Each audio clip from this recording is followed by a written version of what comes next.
मस्तानीच्या तोंडून शब्द बाहेर पडत होते, पण ती बाजीरावांची नजर टाळत होती.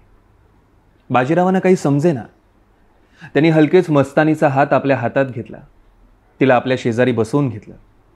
मिस्किल नजरेनं मस्तानीकडे पाहत म्हणाले, मस्तानीला जागरण सोसत नाही आम्हाला आत्ताच समजतंय.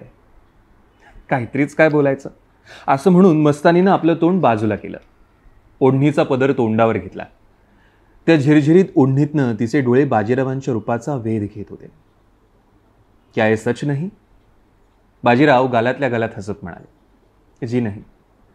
तो फिर असली बीमारी कौन सी है? वो मैं क्या जानू. सकाळी हकीम आले होते, त्यांनी दवा दिली. ठीक आहे, आम्ही हकीमालाच विचारतो. चेहऱ्यावरची ओढणी मागे खांद्यावर फेकून उजव्या हाताची तर्जनी नाकासमोर धरत मस्तानी घाईघाईनं म्हणाली, नको नको, हकीमजींना विचारू नका. का? माझी कसम. अचानक समोर शिकारी उभा राहावा तशी ती मृगनयना बावरली. एका ठिकाणी तिची नजर ठरेना.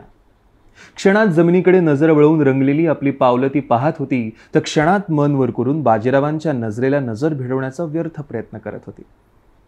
मस्तानी विलक्षण गोंधळली होती. तिच्या डोळ्यांचे हे विभ्रम पाहून बाजीरावांची करमणूक झाली.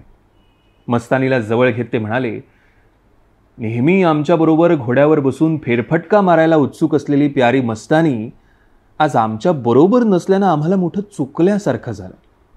लेकिन ये बीमारी की वजह क्या है? बाजीरावांच्या मिठीतनं मस्तानीनं हलकेच आपली सोडवणूक करून घेतली. कुछ नहीं कह सकती असं स्वतःशीच पुटपुटत ती दालनातनं निघून आत गेली.